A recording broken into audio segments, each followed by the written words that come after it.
पता है डिबेटर जी, आप आ तो गए हैं, लेकिन आपको ये भी तो पता होना चाहिए। आप कह रहे हैं हिंदू धर्म का हिस्सा नहीं है, ये क्या है? ये ऐतिहासिक किताब ही है, जो देखा वो लिखा। जी सर। पढ़े हो कभी? अब तो सर कोई शब्द नहीं है मेरे पास अब। हम्म।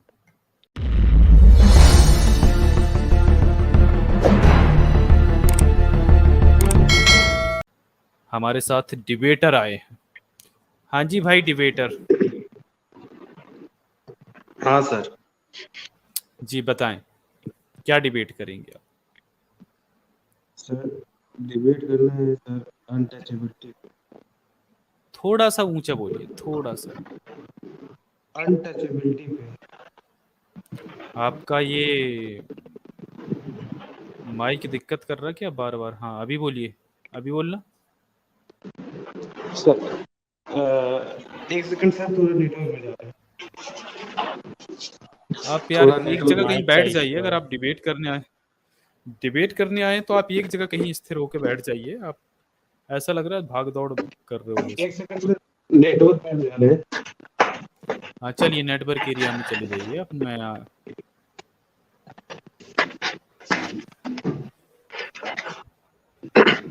हाँ सर, अब जा रही है आवाज? हाँ जी, अब अभी ठीक है जी। डिबेटर बताएं। हाँ सर, अनटचेबिलिटी पे बात करनी थी। अच्छा, क्या बात करनी है अनटचेबिलिटी पे, बताइए। सर आप लोग कहते हैं अनटचेबिलिटी धर्म का हिस्सा है। अच्छा, तो आप क्या कहते हो, किसका हिस्सा है? ये सर धीरे धीरे सामाजिक जो गड़बड़ी हुई उसका हिस्सा है। कैसे हुई सामाजिक गड़बड़ी डिबेटर जी, थोड़ा हमें बता दीजिए।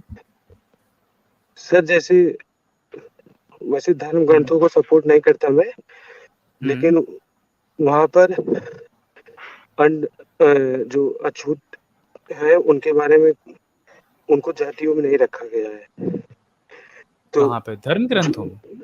हाँ, अच्छा, क्यों नहीं तो रखा थोड़ा गया है? बहुत क्या, कैसे आपने कौन से धर्म ग्रंथ में ऐसा पढ़ा कि ऐसा नहीं रखा गया? सर ज्यादातर देखा है तो वो शूद्र के बारे में है, अनटचेबल के बारे में नहीं है कुछ। हाँ तो शूद्र के बारे में, शूद्र कौन होते हैं?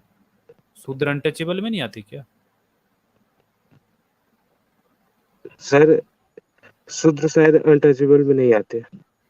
तो किस में आते हैं शूद्र? अनटचेबल में कौन आते हैं, चलिए बता दीजिए। आज सर आप ही से थोड़ा हम ज्ञान चक्षु अपने खोल ले, क्योंकि मुझे पता नहीं है ज्यादा। तो बताइए थोड़ा कि कौन आते हैं अनटचेबल्स में। मैं सर किताबें जैसा लेके कि, हूँ। हाँ न्यूटन जी, सर थोड़ा इनसे किताब, पूछ लीजिए, फिर किताब हम खोलेंगे। आप तब तक तैयार रखो खोल के। हाँ ठीक है। हाँ सर तो जी बताएं। जहाँ तक मैं पढ़ा हूँ वो वर्ण व्यवस्था में नहीं आते, इस हिसाब से मैं तो बोल रहा किस हूँ। में आते? अच्छा, वर्ड वो- व्यवस्था में नहीं आते अनटचेबल्स, है ना? फिर वो कहाँ से आ गए हाँ, सर? थोड़ा कहाँ से टपके अनटचेबल्स?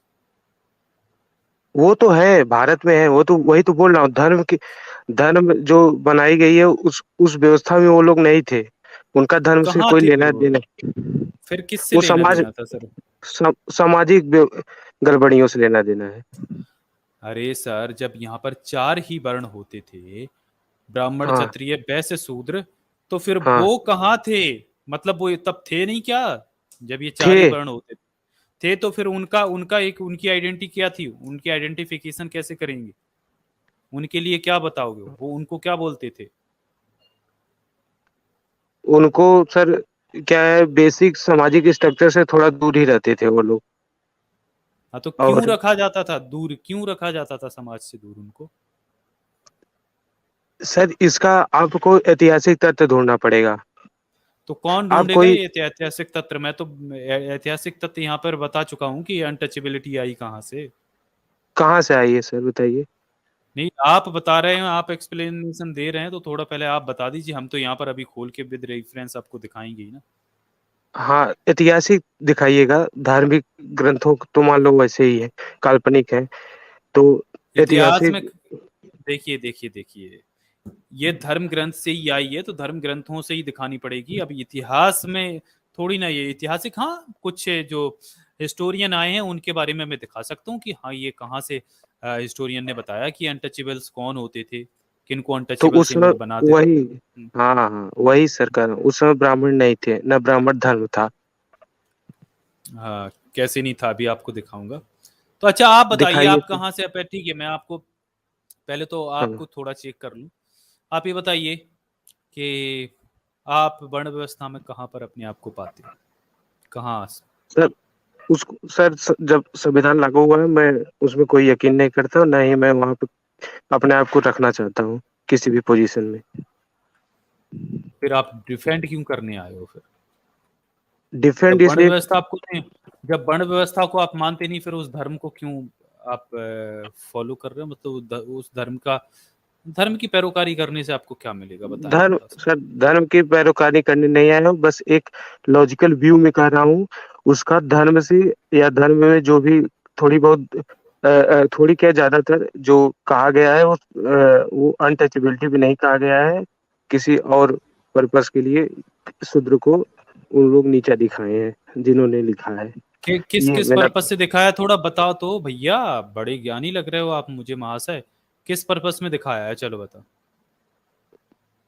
कि जैसे इनको वेद शास्त्र नहीं पढ़ना चाहिए, पढ़ाई लिखाई क्यों नहीं नहीं करना पढ़ना, चाहिए, जैसे क्यों नहीं पढ़ना चाहिए, गलत है। क्यों क्यों? वो तो गलत है ना, वो तो मैं तो कह ही रहा हूँ गलत है, हाँ तो लेकिन ये धर्म, अंट जब आप खुद कह रहे हो कि, जब आपने ये खुद ही कह दिया कि वेद शास्त्र नहीं पढ़ना चाहिए, तो वेद शास्त्र धर्म का हिस्सा है या इतिहास या किसी और चीज का हिस्सा है? तो फिर ये धर्म से आई है ये अनटचेबिलिटी, या कहीं और से? आप ये बताइए यार, कैसी बातें कर रहे हो? अभी कह रहे हो धर्म से नहीं आई है, फिर कह रहे हो कि उन्हें वेद शास्त्र पढ़ने का अधिकार नहीं दिया। ये तो वेद शास्त्र पढ़ने का अधिकार किसने नहीं दिया? सर, मैं ये भी कह रहा हूँ कि अगर वेद शास्त्र न पढ़ने का अधिकार लिखा है, तो वो क्षत्रियों के लिए लिखा है, वैश्यों के लिए भी लिखा है, और जो ओबीसी हैं उनके लिए भी लिखा है, लेकिन वो हाँ तो उससे, अनटचेबल नहीं हुए। अरे वो तो अनटचेबल नहीं हुए ना। अरे भैया, ओ मेरे भाई, तो इससे क्या है, इससे क्या हो जाएगा कि मतलब अगर उनको भी नहीं लिखा है तो इससे मतलब उनका जो गलती है वो गलती माफ हो जाएगी, या नहीं गलती वो नहीं, गलती नहीं रहेगी? वो गलती तो रहेगी, हमेशा रहेगी, उन्होंने ऐसा क्यों लेकिन लिखा। अच्छा अच्छा, आप ये बताइए मेरे भाई साहब, ज्ञानी भाई साहब, महाशय, आप ये मैं उनकी बताइए। गलती को बचा छत्र नहीं रहा अरे हूँ। सुनिए सुनिए सुनिए, क्षत्रियों के लिए ऐसा कहाँ हम्म, पर लिखा है कि अगर क्षत्रिय वेद वाक्य मात्र सुन लें तो उनके कानों में पिघला हुआ शीशा डाल दीजिए? ये तो शूद्रों के लिए लिखा है मेरे भाई साहब, वैश्यों क्षत्रियों के के लिए लिए, भी अब कुछ वैश्यों के लिखा है। कहाँ पर लिखा? वैश्यों के लिए कहाँ लिखा कि अगर वेद वाक्य मात्र सुनने से उनके कानों में पिघला हुआ रांगा या शीशा डाल देना चाहिए? आजाद कहाँ जी लिखा है? फोटो शेयर कर दीजिए, शेयर करके बात करिए सर ना, फोटो शेयर करके बात करिए आप। सर मैंने फोटो वैश्यों के भेजा लिए भी टेलीग्राम। कहीं, वैश्यों पे अलबरूनी ने लिखा है कि वो लोग भी कुछ सुनने का अधिकार नहीं था, और जीभ काट दी जाती किनको थी, नहीं ऐसा था, ऐसा। किनको नहीं था वो भाई साहब? अलबरूनी तो छोड़िए, पहले आप अपने धर्म ग्रंथों की बात करिए। वही धर्म ग्रंथों में अलबरूनी में लिखा कहाँ है। लिखा, कहाँ पर लिखा है? थोड़ा रेफरेंस बताइए चलिए। सर मैं एसजे से सुना हूँ, उन्हीं का बात बता रहा हूँ। नहीं, और अरे अलबरूनी आप ने अपना जो लिखा रेफरेंस, है, देखिए अलबरूनी की जो हम्म किताब है, अलबरूनी का भारत, उसका ये समझिए ऐसा कि उस हम्म, टाइम पे जो कास्टिज्म था वो लिमिटेड जगह पे था, पूरे भारत में वो धीरे धीरे फैल रहा था, ठीक हाँ है। और उस टाइम हम्म, पे जो शूद्र थे उसको भी मनाही थी, शूद्र मतलब शूद्र बोलते सॉरी, वैश्यों को भी वेद वगैरह सुनने की मनाही थी, और उसको भी एज ए शूद्र ही ट्रीट किया जाता था। पर उसके बाद जब चरम पे आया तो जो वैश्य थे उसको थोड़ा सा ऊपर ले लिया गया, क्योंकि हम्म, वैश्य को भी काफ़ी अच्छा नहीं माना गया है। हाँ वैश्य को पेट का हिस्सा दिया गया है, और पेट के हम्म, नीचे का जो हिस्सा है, जो पैर का हिस्सा है, पेट का भी नहीं, वो भी हम्म, शायद जंघा का हिस्सा या पेट के आस-पास का हिस्सा दिया गया है, और पेट हम्म, के नीचे का हिस्सा शूद्रों को दिया गया है। और हम्म, शूद्र से जो नीचे होते हैं वो अंत्यज होते हैं। अंत्यज हम्म, शब्द आया है मनुस्मृति में। हम्म, जो अंत्यज जो होते हैं वो चांडाल भी शब्द उपयोग हुआ है उसका, उसके लिए, हम्म, है ना? तो ये तो आपके हाँ धर्म सर, ग्रंथों में है। हाँ। तो फिर तो आप कैसे कह सकते हैं कि जो अस्पृश्यता है या अनटचेबिलिटी है, वो धार्मिक दिक्कत नहीं है, सामाजिक दिक्कत है। तो धर्म ग्रंथों में लिखा हुआ है हर जगह पे। धर्म, मेरा, वो अच्छा ठीक है, मैं सीधे पॉइंट पे आता हूँ। मेरा कहने का मतलब था, ये जो धर्म बना है या ग्रंथ हों तो जब लिखे गए हैं, या ब्राह्मण धर्म जब अस्तित्व में आया, उससे पहले भी अनटचेबिलिटी चलती थी, बुद्धिज्म के समय पे भी। ये मेरा पॉइंट है। कहाँ चलती थी? आज देखिए इनको बताता हूँ साबित करिए। मेरे भाई साहब। डिबेटर एक्चुअली फाइयान देखो, को पढ़िए। अरे सुनिए, डिबेटर देखो आपको दिखाता हूं मैं असल सच्चाई। अलबरूनी जब आया, अलबरूनी किस काल में आया था आपको पता ही होगा। अलबरूनी भारत कब आया था आपको पता है? 10वीं सदी। 10वीं 11वीं सदी के आसपास। हाँ, तो देखिए, अलबरूनी जब आया तब ब्राह्मणवाद का उदय हो रहा था। और उदय कहाँ से हुआ? ये बाहर से आए, यहाँ पर मिल गए बुद्धिस्ट, ये लोग बने। उसके बाद जो बुद्धिस्ट की महायान शाखा थी उससे वज्रयान बनी, वज्रयान से तंत्रयान बनी, तंत्रयान में ये तंत्रों के और ये मंत्र वगैरह बनाने लगे और ये बुद्धा को भी पूजने लगे और काली शक्तियों के उपासक हो गए। उसके बाद से जो तंत्रयान था उससे ये शैव, वैष्णव और ये शाक्त पंथ बनी, उसी से ये आए। तो उस टाइम इस चीज का उदय हो रहा था, वो इतना रिजिड नहीं था। इसके बाद ये सारी चीजें आई हैं। अब देखो, आपको इतिहास के परिप्रेक्ष्य में मैं आपको यहाँ से दिखाता हूँ। आप जो कह रहे हो ना कि इतिहास की उससे दिखाइए, चलिए मैं आपको दिखा देता हूँ। और आपको तो यार कुछ पता नहीं है ना, चलिए मैं आपको दिखा देता हूँ। तो देखिए, ये जो मैं आपको यहाँ पर दिखा रहा हूँ, चलिए पहले मैं इसका वो दिखा देता हूँ पेज, उसके बाद फिर मैं आप तक आता हूँ। तो देखिए, ये जो मैं किताब खोला हूँ, तो चलिए मैं यहाँ तक ले जाता हूँ पहले। ये देखें, ये मिस कैथरीन मेयो की मदर इंडिया, जो बहुचर्चित रही है, ठीक है। तो इसमें देखिए, जो यहाँ पर वो 1924 में आई थी और 27 तक रही थी, 3 साल में उन्होंने जो देखा वो इस किताब में लिखा था। तो चलिए यहाँ पर दिखाते हैं कि वो अपनी इस किताब में क्या लिखती हैं अछूतों के बारे में।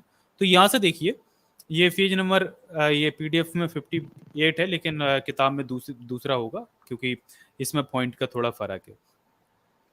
उन्हें मनुष्य से भी हीन मानते हुए उन्हें गंदे काम ही निर्धारित किए गए हैं। उनके नाम के साथ निरादर जुड़ा हुआ है। क्या? नाम के साथ ही उनके निरादर जोड़ दिया गया है। इनमें से कुछ से सिर्फ सफाई करने और मैला उठाने का काम लिया जाता है, कुछ की अज्ञानतावश घृणित आदतें हो गई हैं जिसके लिए उनको दोषी ठहराया जाता है, जबकि उनको शिक्षा प्राप्त करने की सख्त मनाही है। वे हिंदू धर्म ग्रंथों को ना अपने पास रख सकते हैं और ना ही पढ़ सकते हैं। कोई ब्राह्मण पुरोहित उनके यहाँ पुरोहित नहीं करता, और शायद एकाध मंदिर के सिवा वे किसी मंदिर में पूजा करने के लिए नहीं जा सकते। उनके बच्चे पब्लिक स्कूल में नहीं पढ़ सकते, वे सार्वजनिक कुओं से पानी नहीं ले सकते। यदि वे ऐसी जगह रहते हैं जहां पानी उपलब्ध नहीं है और दूर से लाना पड़ता, तो इसके लिए उनकी कोई सहायता नहीं करता। इसके लिए उन्हें को एक अधिक कष्ट उठाना पड़ता है और कठिन परिश्रम करना पड़ता है। भी किसी अदालत में प्रवेश तक नहीं कर सकते, बीमार पड़ने पर इलाज के लिए अस्पताल नहीं जा सकते और किसी भी सराह में ठहर नहीं सकते। कुछ प्रांतों में वे सार्वजनिक सड़कों पर भी नहीं चल सकते और मजदूर तथा किसान के रूप में उन्हीं को हमेशा नुकसान उठाना पड़ता है, क्योंकि वे ना दुकानों में जा सकते हैं और ना सड़कों पर गुजर सकते हैं जहां दुकानें होती हैं। इसलिए उन्हें अपना सौदा बेचने या खरीदने के लिए दलालों पर निर्भर होना पड़ता है। इनमें से कुछ तो इतने पतित हैं कि उनसे कोई भी काम नहीं लिया जाता। वे कुछ बेच भी नहीं सकते, यहाँ तक कि मजदूरी भी नहीं कर सकते। वे केवल भीख मांग कर खाते हैं और भीख मांगने के लिए वे सड़क पर चलने का साहस नहीं कर सकते। उन्हें सड़क से दूर ऐसी जगह जहां कोई उन्हें देख ना सके पर खड़े होकर गुजरने वाले लोगों से चिल्लाकर भीख मांगनी पड़ती है। यह भीख भी उन्हें सड़क से थोड़ा हटकर जमीन पर फेंक दी जाती है। यह भीख भी वे तब तक नहीं उठा सकते जब तक कि भीख फेंकने वाला दृष्टि से ओझल यानी दूर ना चला जाए। जब तक कि सड़क खाली नहीं हो जाती, उसके बाद वे भीख को उठाकर भाग जाते हैं। इनमें से कुछ ऐसी भी हैं जिनकी परछाई भी सवर्ण हिंदुओं के भोजन पर पड़ गई तो वह भोजन उनके लिए दूषित हो जाता है और उस दूषित भोजन को उन्हें नष्ट कर देना पड़ता है। कुछ ऐसे भी हैं जिनके अमंगल शरीर पर दूर से ही दुर्गंध छोड़ते हैं। यदि उनमें से कोई सड़क के करीब आ जाए और वहां पर रुक जाए तो उनसे देखना पड़ता है कि सड़क से कितनी दूरी पर है। यदि दूरी 200 गज के भीतर होती है तो वह सावधानी से सड़क पर एक हरा पत्ता रखकर उस पर मुट्ठी भर डालकर दबा देता है, रेत डालकर। यह इस बात का संकेत होता है कि उतनी दूरी पर एक अपवित्र दलित है। वहां से गुजरने वाला ब्राह्मण उस संकेत को देखकर रुक जाता है और चिल्लाता है। वह गरीब आदमी तुरंत अपनी एड़ियों के बल झुककर भाग जाता है और काफी दूर पीछे जाकर बोलता है, मैं अब 200 गज दूर हूं, अब आप कृपया चले जाएं। तो देखिए आगे हाँ, ये इसी तरह एक बात और है आजाद जी कि ये ज्यादा पुरानी बात नहीं है। ये 1925 1900 1926 की बात है। हाँ, रिसेंट टाइम से ही है। और सुनिए भाई साहब, आप देखें, मैं ये धर्म की बात कर रहे थे ना, तो इनको पूरी असल सच्चाई दिखा देता हूं। और जो कैथरीन मेयो ने इसमें लिखा है ना भाई साहब, ये कोई उन्होंने अपने तरफ से नहीं लिखा। जो यहाँ वो रही और जो यहाँ उन्होंने देखा वो इसमें लिखा है।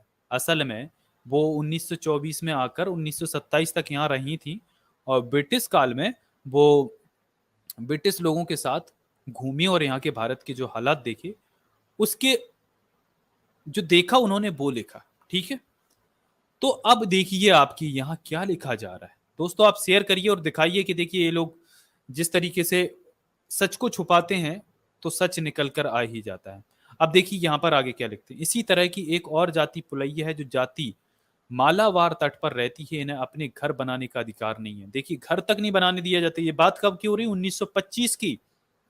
उन्हें केवल बड़े पेड़ों के बीच में बांस के खंभों पर पत्तों की छत डालकर या घोंसला नुमा घर बनाकर रहने की इजाजत है। ये लोग किसी भी दूसरे मनुष्य के करीब नहीं जा सकते। दुब्बा ने लिखा है कि उनके समय में यदि एक नायर उच्च जातीय हिंदू को सड़क पर पुलैया मिल जाता है तो इस अपराध के लिए उसे सड़क पर ही मार डालने का अधिकार था। देखिए जो पुलैया जाति के लोग थे, अगर उनको उच्च जातीय सवर्ण हिंदू अगर मिल जाए, सड़क पर टकरा जाए गलती से, तो उनको मार डालने का अधिकार था। आज नायर ऐसा करते हुए संकोच करेंगे, पर आज भी पुलैया किसी भी उच्च जाति के 60 और 90 फुट से ज्यादा करीब नहीं आ सकता। स्वाभाविक है। मतलब ये कब की बात है? 1925 की। कि इन यातनाओं के कारण कुछ अछूत समुदायों ने अपराध का रास्ता अपना लिया है। इन समुदायों में कुछ ने जेब काटने का, कुछ ने चोरी करने का, कुछ जालसाजी का, तो कुछ सड़कों पर लूटमार और हत्या करने का काम करते हैं। और प्रायः इन विशेष कामों के साथ साथ भी दूसरा धंधा भी अपनी स्त्रियों से वेश्यावृत्ति कराना का भी काम करते हैं। संपूर्ण भारत में फैले हुए ये लोग जरामय पेशा जातियों के रूप में जाने जाते हैं, जिनकी संख्या आज लगभग 4.5 मिलियन अर्थात 45 लाख है। यह नहीं भूलना चाहिए कि अन्य सभी हिंदू प्रथाओं की तरह अस्पृश्यता का विषय हिंदू धर्म का ही ताना बाना है और हिंदू सर्वाधिक धर्मपरायण लोग हैं। प्रख्यात भारतीय सर सुरेंद्र नाथ बनर्जी के शब्दों में वो क्या कहते हैं? हिंदू समुदाय से संबंधित ऐसी किसी भी सामाजिक प्रश्न के बारे में सोच भी नहीं सकते जो उनके धर्म से ना जुड़ा हो। जब किसी सामाजिक प्रथा के साथ ईश्वर की स्वीकृति जुड़ जाती है तो वह प्रथा लोगों को मनों में बैठ जाती है और तब उनकी उसकी जड़ें बुद्धि के बजाय भावनाओं में दृढ़ता से जम जाती हैं। तो देखिए ये उनके साथ हुआ है। उनके कैसे कैसे पेशे उनको अपनाने पड़े हैं और आप लोगों को शर्म आनी चाहिए कि ये धर्म का हिस्सा नहीं है। मैं यहाँ पर पढ़ने बैठूंगा ना मदर इंडिया, आपके कानों से खून निकलेगा। जिस समय ये मदर इंडिया पब्लिश होकर और भारत में आई थी ना, तो आपके जो सवर्ण मानसिकतावादी जितने भी नेता थे ना, सब कानों से खून उगल रहे थे और गांधी जी तक रो दिए थे भाई। और ये लोग गटर इंस्पेक्टर की रिपोर्ट बोलकर ये बोल रहे थे कि भाई तुम अपने देश की परेशानियां देखो, हमारे देश से क्या करना। तो अरे भाई आप अपने देश की सच्चाई इससे नहीं छुपा सकते कि दूसरे देश में अगर कमी है तो आप ये बोल दो कि भैया आप अपने देश का देखो, हम अपने देश का देखें। जो सच है वो सच है। तो इस विषय में आपको पता है डिबेटर जी, आप आ तो गए हैं, लेकिन आपको ये भी तो पता होना चाहिए। आप कह रहे हैं हिंदू धर्म का हिस्सा नहीं है, ये क्या है? ये ऐतिहासिक किताब ही है, जो देखा वो लिखा। जी सर। पढ़े हो कभी? अब तो सर कोई शब्द नहीं है मेरे पास अब, ये सब देखने के बाद मेरे पास कोई शब्द नहीं है सर। अब ये सब सुनने के बाद कि इतना ज्यादा हालत इतनी बुरी थी, मैं थोड़ा सा सॉरी सर। सर मैं मानता हूं कि आपके अंदर एक अच्छा इंसान है, इसलिए आपको ये सब पढ़ के जैसे मैंने फील किया था। हम भी कोई अपने, देखिए हम अपने देश में समता, समानता, भाईचारा चाहते हैं। हमें ये अच्छा नहीं लगता कि कोई नीच हो, कोई ऊंच हो, किसी को इसलिए ह्यूमिलिएशन का शिकार होना पड़े कि उसकी जाति नीची। यार ये जातियां इंसान ने बनाई, वो कुछ परजीवी जो पैरासाइट्स हैं उन्होंने अपने फायदे के लिए ये जातियां बनाई और उनको इस तरीके से बना के रखा।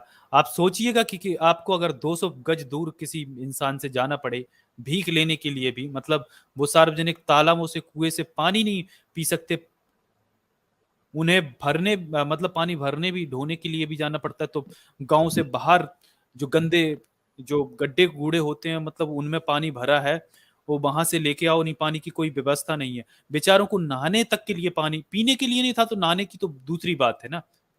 उनके पानी पीने के लिए निकाल लेने से, तालाब तक जहां पर कुत्ता पानी पी सकता है, लेकिन एक इंसान को पानी पीने का अधिकार नहीं था। आपने बाबा साहब ने जो 14 आंदोलन किया था उसके बारे में पढ़ा ही होगा।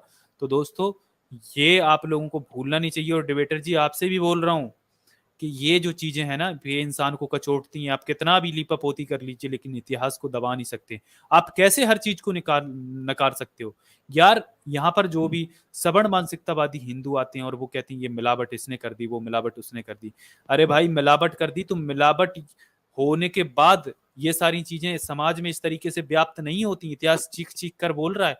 अगर ये मिलावटें होती तो उस टाइम आप गुलाम नहीं हो जाते। मुगलों ने जातिवाद दिया होता तो मुगल, पहली बात उनकी हिम्मत ही नहीं थे। आप देखिए ना, मुगल कितने आए थे भारत में यार, चंद लोग आते थे, 12-15 साल के यस लौंडे तुम्हें काट के चले जाते थे। तो ये सोचना चाहिए, अगर आप जाति, आप ये जो योद्धा बने फिरते हो ना, उनकी जो चाटुकारिता करी है, जो खुद को क्षत्रिय कहते हैं, वो उनके दरबारी बनी रहे ब्राह्मण और राजपूत। तो यार ये सोचना चाहिए आपको, अगर ये शूद्रों को भी सब समानता होती, ये भी पढ़ते लिखते शस्त्र विद्या सीखते, सबको समानता होती तो खदेड़ के भगा देते। लेकिन जो एक बड़ा तबका है वो तो अछूत बना दिया था। और ये बाहर से आए हुए लोग यहाँ मिल गए इन लोगों के साथ, और इन्होंने अपना षड्यंत्र लागू कर दिया, उनको अछूत बना लिया, खुद ऊपर बैठ गए। अब ये चंद लोग उनको लड़ने नहीं दे रहे, खुद में क्षमता है नहीं, तो दूसरे लोग तो आपका मजा लेके जाएंगे। और इनको इसलिए दुख नहीं होता था क्योंकि ये तो खुद ही मतलब खुद ही बाहर से आए हुए हैं। तो ये सोचते थे आप भी लूटो हम भी लूटे, ये मानसिकता चल हाँ रही थी। तो डिबेटर जी, सर। हम यहाँ पर जो भी सर बातें रखते हैं, हाँ जी, लेट मी कंप्लीट।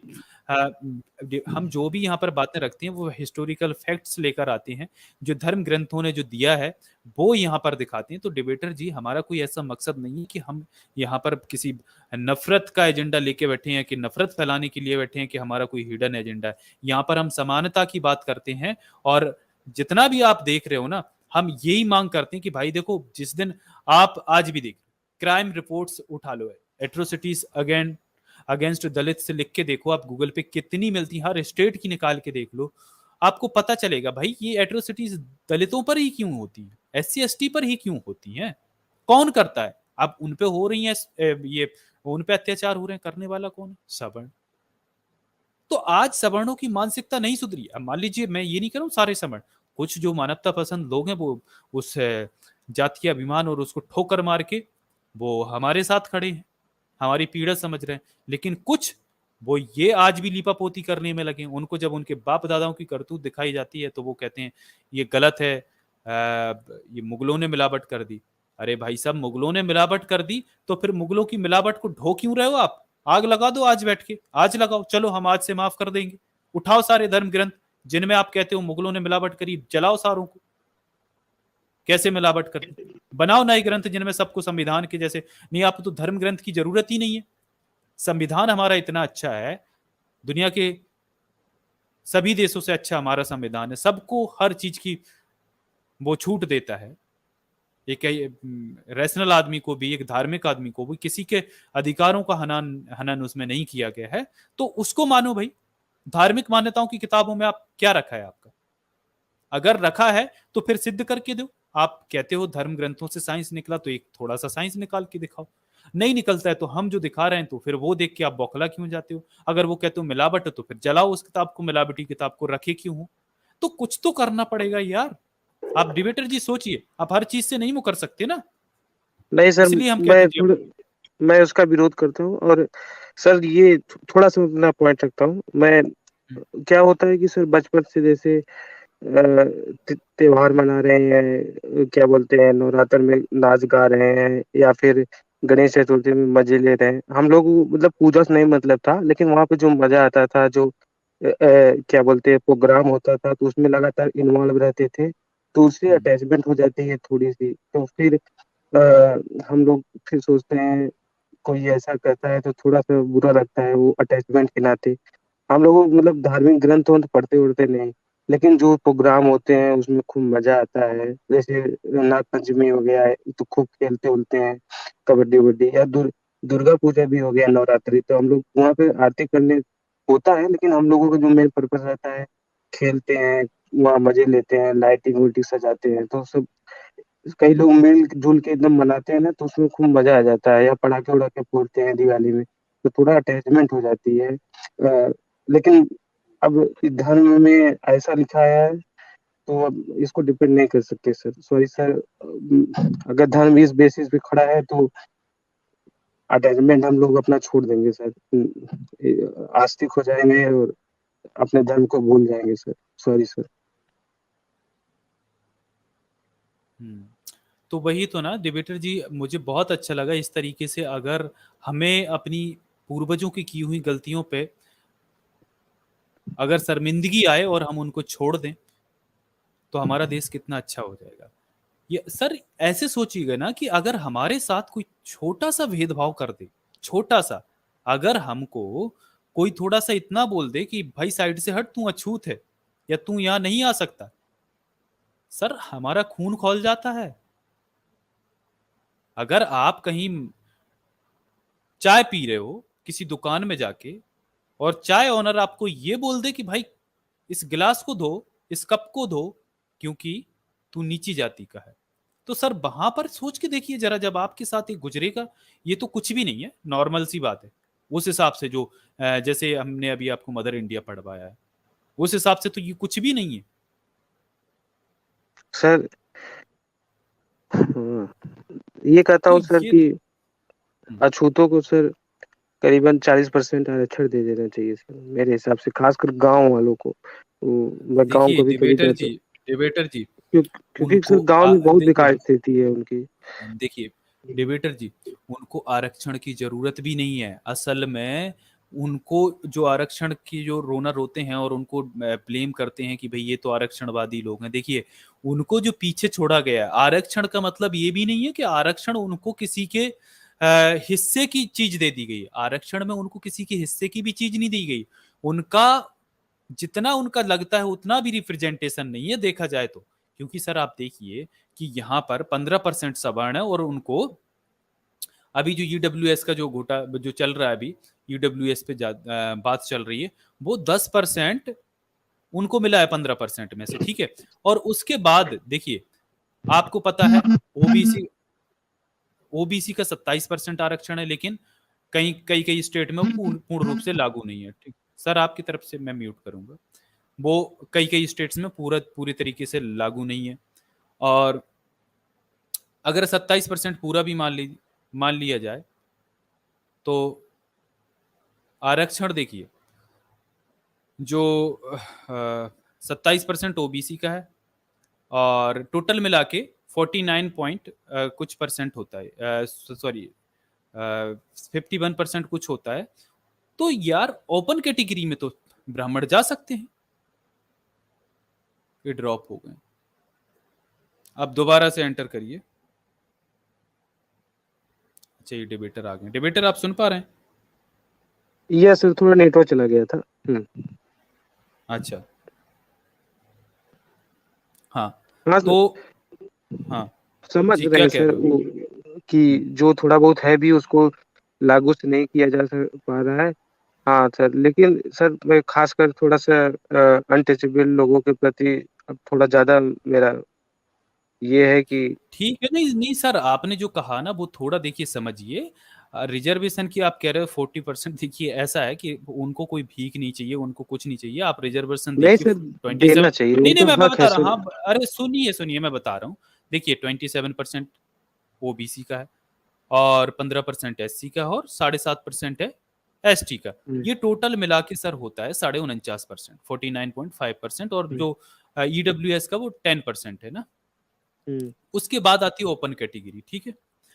तो ओपन कैटेगरी में तो सवर्ण घुसे ही होते हैं। और आरक्षण इस रिजर्वेशन के बाद भी आप देखिए सर, रिजर्वेशन दिया क्यों गया था ना? रिजर्वेशन दिया इसलिए गया था कि वो उनके अपने हिस्से में ही वो आ, कम से कम वो वहां पर फाइट करें और वो कम से कम उतना उनका हिस्सा भरा जाए, वरना ओपन में तो आप जानते ही हैं कि ये सारे जगह घुस जाएंगे, और वही हुआ है। अगर जब रिजर्वेशन के बाद भी आप हालत देखेंगे कि यूपीएससी जैसी जगहों पर उनको उतना वो नहीं मिल पाता है, यूपीएससी में इनको डायरेक्ट आईएएस बना दिए जा रहे हैं। और यूपीएससी की जो मैंने आपको एक दिन वो दिखाई थी कुछ स्ट्रीम्स पहले, जब आरक्षण पे डिबेट चल रही थी, कि यूपीएससी में भी जो कास्ट बेस्ड डिस्क्रिमिनेशन होता है वो इंटरव्यू में सामने आ जाता है। मतलब इंटरव्यू में जिनकी जाति पता चल जाती है और वो SC ST OBC से आते हैं, तो उनके साथ डिस्क्रिमिनेशन होता है, कंपैरेटिवली उनको नंबर्स कम दिए जाते हैं, और जो सवर्ण होते हैं उनको नंबर ज्यादा दिए जाते हैं। तो ये सामने आया है, और ये रिपोर्ट्स में दिखा सकता हूँ। तो ये डिस्क्रिमिनेशन हर जगह है। और देखिए, अगर डेटा उठा के आप देखिए तो हर जगह रिजर्वेशन होने के बाद भी जनरल कितने घुस गए हैं हर जगह, उनका ही सबसे ज्यादा नंबर है, उनकी जितनी जगह नहीं होती उससे ज्यादा उनको नौकरियां मिल जाती हैं। तो देखिए, सत्ता में वही बैठे हैं, पावर में वही है, ऊपर भी वही है, तो वो घोटाला तो कर लेते हैं आराम से, और फिर ये आरक्षण को दोष देते हैं। तो देखिए, उनका वो आरक्षण नहीं, वो अफर्मेटिव एक्शन और रिप्रेजेंटेशन है असल में। तो उनको उनके हिस्से में कम से कम उनके ही लोगों को फाइट करने दीजिए। यानी अगर उनका जो हिस्सेदारी बैठ रही है उस हिस्से में उन्हीं के लोग रहें, दूसरे ना रहें, वो इसलिए अफर्मेटिव एक्शन, जिससे कि वो आगे आ पाए। तो इस पे हम लोग बहुत चर्चा कर चुके हैं रिजर्वेशन पे। तो देखिए, रिजर्वेशन कोई भीख नहीं है, ना ही रिजर्वेशन देके हम कोई उन पे एहसान करेंगे कि भाई हम एहसान कर रहे हैं इनको, भाई मुफ्त में दे रहे हैं, ऐसा कुछ भी नहीं। उनका हक है, नहीं उनको सर, वो हक ऐसा उनको नहीं है, हमारी जिम्मेदारी है सर। चीज को समझ रहे हैं। आवाज जा रही है आपको कुछ सर? और करना?